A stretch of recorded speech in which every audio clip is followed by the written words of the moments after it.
Welcome back mga ropa, kwentuhan muna tayo. Pag-usapan natin ang nagpapalakas sa Lakers ngayong season, kung bakit sila 8-3 sa standings mga ropa at talagang nagiging top tier talaga ang Lakers mga ropa. Isa sila sa top teams ngayong season pagbubukas pa lamang ng season na to. Marahil malamang sa malamang ay napapansin nyo din tong ginagawa na to ng Lakers mga ropa, kung bakit sila nananalo sa kanilang mga games kontra sa mga kalaban. Perfect na perfect nga to na ginagawa ng kubunan ng Lakers mga ropa, kung bakit sila nananalo sa kanilang mga games. Ngayon mga ropa, dito sa video na to, isa-isa na may natin kung ano nga ba ang ginagawa ng Lakers na nagpapapanalo sa kanila ngayong season. Ito ang game analysis at breakdown sa napakagandang diskarte na ginagawa ng kubunan ng Lakers na nagpapanalo sa kanila. Simulan na natin to. Okay, game. Ngayon mga ropa, sa last game nga ng kubunan ng Lakers kontra sa kubunan ng Charlotte Hornets, nagtala sila ng tumataginting na 12 steals doon. Sa game na yun mga ropa, sobrang taas ng steals na yun. Solid na solid din talaga ang naging depensa ng kubunan ng Lakers kontra sa kubunan ng Charlotte Hornets. And take note mga ropa, hindi lang sa Charlotte Hornets naging maganda ang depensa nila, kundi sa mga past games sila kontra sa kanilang mga kubunan. At dito nga sa possession na to mga ropa, dito nagkaroon ng pick and roll gameplay ang kubunan ng Charlotte Hornets. Ang sumalo dyan sa may depensa mga ropa ay walang iba kundi si DeAndre Ayton dito sa may switching mga ropa. At kitang-kita natin dito na paggitnaan na dyan si DeAndre Ayton sa may pick and roll gameplay. Alanganin na ang positioning dyan ni DeAndre Ayton mga ropa, pero ang nagawa niya pa din dito, na depensa niya pa rin na maayos dito yung ball handler mga ropa, na block pa ni DeAndre Ayton ang tirada dyan ng kubunan ng Charlotte Hornets. Good defense para sa kubunan ng Lakers. At dito naman sa sumunod na possession ng kubunan ng Charlotte Hornets mga ropa, ang nagbabantay dito sa may ibabaw ay walang iba kundi si Jake Laribia. Active hand sa pinakita dito ni Jake Laribia mga ropa, and then again another steal na naman na nagawa dyan ng kubunan ng Lakers sa pangunan ni Jake Laribia. Ang maganda pa dito mga ropa, nagkaroon sila ng fast break dyan. Hindi man ay pasok ang tirada dito mga ropa, pero nakakuha ng foul dyan si Jake Laribia para magkaroon siya ng free throws. And then sa senaryo na to mga ropa, ang pumabantay dito ay si Jared Vanderbilt. Good defense naman ang ginawa dyan ni Jared Vanderbilt mga ropa, pero good help defense din ang ginawa ng Lakers dito sa may ilalim. Help defense mga ropa, at ang tendency outcome nito, nakakuha na naman sila ng another steal dyan mga ropa. Tumataginting na 12 steals nga ang nagawa dito sa game na to mga ropa. At ang malupit pa dyan, defense turns into offense para sa kubunan ng Lakers. Nakakuha ng fast break ulit dito si Jake Laribia, pero this time na ipasok niya na ang tirada dyan. Easy 2 points para kay Jake Laribia. Sa senaryo nito mga ropa, dito ulit to sa may ibabaw nangyari. Ang nangyari naman dito mga ropa, good sell ng foul ang ginawa dito ni Jackson Hayes. Nakakuha siya dyan ng offensive foul mga ropa against sa offensa dito ng kubunan ng Charlotte Hornets. At ang tendency outcome nito, nagkaroon na naman ng possession dito ang kubunan ng Lakers. Yun nga lang mga ropa, hindi naman ay convert ni Austin Reeves. Ang good defense ang ginawa ni Jackson Hayes.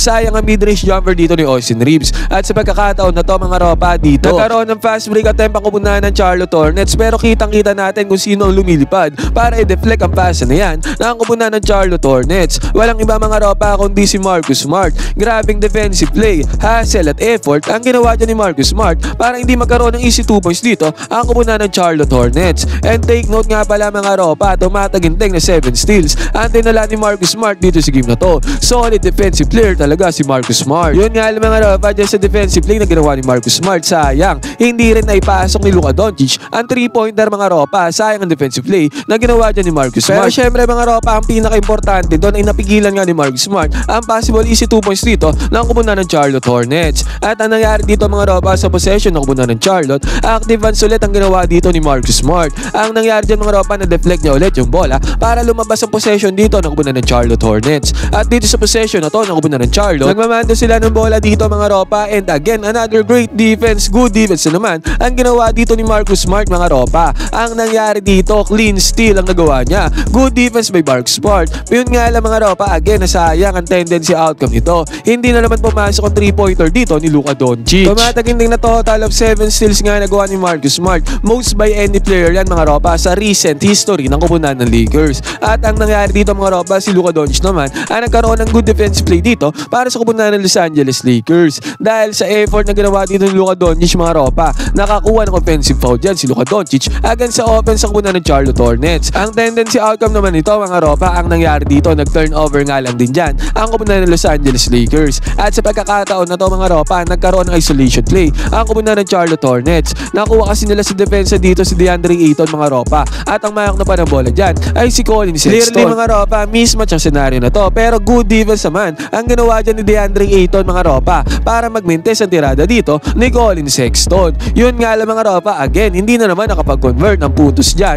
ang koponan ng Los Angeles Lakers. Nagmintas ang tirada ni Austin Reeves dito sa may 3-point area. At dito naman sa scenario na to mga ropa, dito ulit sa may ibabaw. This time naman si Austin Reeves ang nagkaroon ng good defensive play dito. Sayang to mga ropa, clear steal na sana to para kay Austin Reeves. Kitang-kita natin mga ropa, magandang sundot ng bola ang ginawa dyan ni Austin Reeves. Yun nga lang mga ropa, tinawagan niya ng foul sang referee, sayang. At dito sa possession na to mga ropa, si Colin Sexton nagmahawak ng bola para sa koponan ng Charlotte Hornets. Binabantayan siya dito ni Jared Vanderbilt mga ropa. Inatake ni Colin Sexton ang depensa dito ni Jared Vanderbilt. Nakapag-penetrate naman siya dyan ng maayos mga ropa, yun nga lang nandoon sa may ilalim si Jackson Hayes. Nakapag-sell ulit ng offensive foul dito si Jackson Hayes mga ropa. Natawagan ulit ng offensive foul dyan ang koponan ng Charlotte Hornets. Masasabi natin good defensive play to by Jackson Hayes mga ropa kasi nakuha nila ang possession dyan against sa opensa ng koponan ng Charlotte. And then mga ropa, sa pagkakataon na to, nagkaroon ng possession ng koponan ng Lakers at si Luka Doncic nagmamando ng bola dito mga ropa. Nag-attempt siya ng 3-pointer dyan.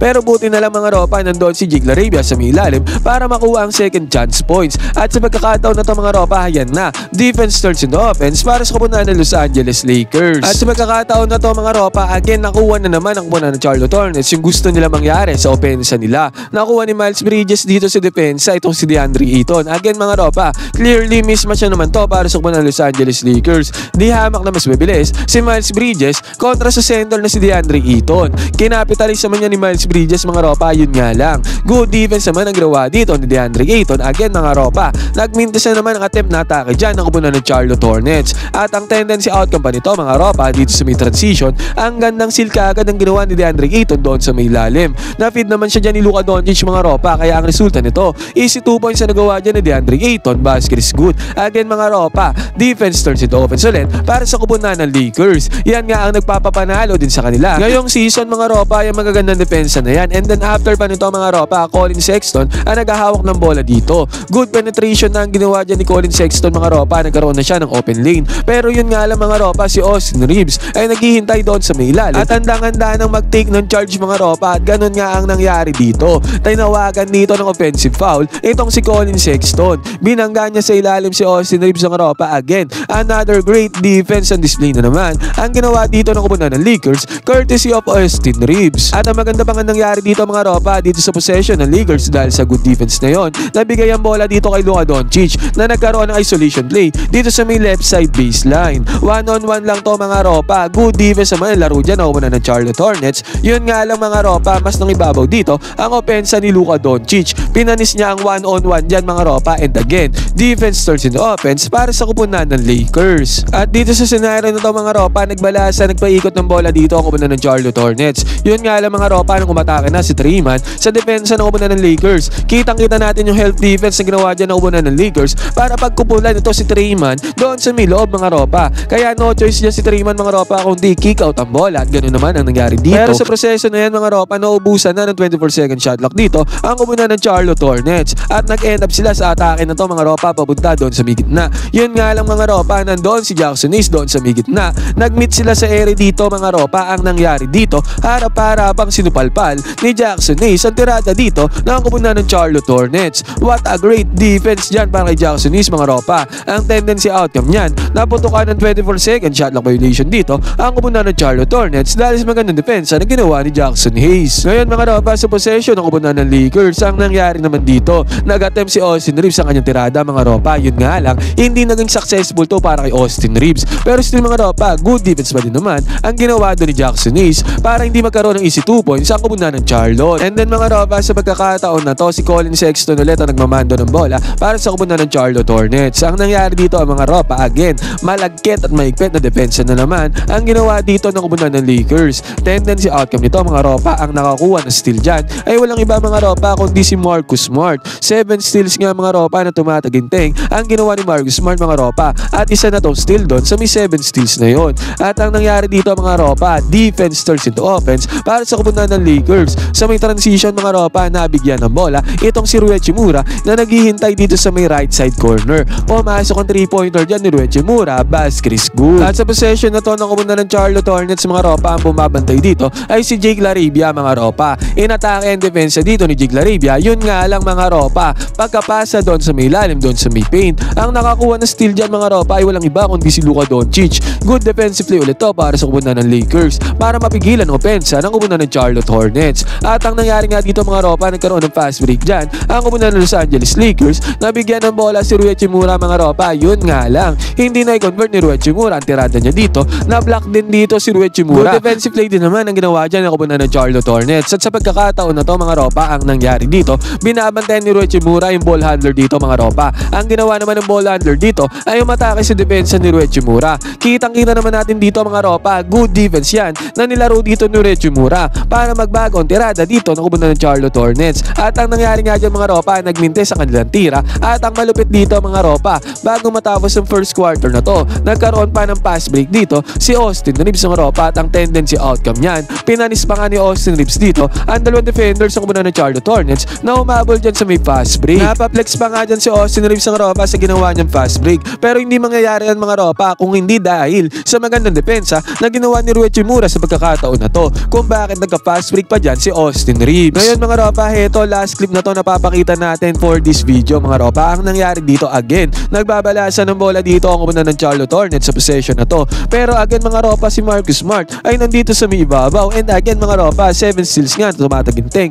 ang ginawa ni Marcus Smart dito sa game na to. Nakakuha siya ng steal dyan mga ropa, at dahil dyan nagkaroon ng fast break ang kupunan ng Los Angeles Lakers. Nanguna dyan si Marcus Smart mga ropa sa may fast break. Umahabol pala sa kanya dito si Luka Doncic mga ropa. At ang gandang pasa ang ginawa ni Marcus Smart papunta kay Luka Doncic. At ang nangyari dyan, si Luka Doncic na ang bahala doon sa may ilalim. Nakapagpundar ng easy 2 points dyan si Luka Doncic. Dito na yan sa may fourth quarter mga ropa. Naging crucial yung puntos na yan ni Luka Doncic para sa kupunan ng Lakers. Pero again mga ropa, hindi mangyayari yon kundi dahil sa defensive play na ginawa ni Marcus Smart dito sa possession na to ng kupunan ng Charlotte Hornets. Nakapagpundar na nga ng steal dito si Marcus Smart. Nakapagpundar pa siya ng assist papunta kay Luka Doncic. Ngayon mga ropa, heto na isa-isa na natin dito sa video na to ang dahilan kung bakit talaga nananalo at malakas ang Lakers ngayong season. Isa sa main factor dyan mga ropa ay dahil nga maganda ang depensa ang kanilang nilalaro na pinangungunahan ng kanilang defensive player na si Marcus Smart mga ropa. Total of 7 steals pa naman na natala dito sa game na to. Solid na solid ang game na to para kay Marcus Smart. Ngayon mga ropa, ano masasabi nyo dito sa opinion ko na to tungkol sa depensa ng kupunan ng Lakers?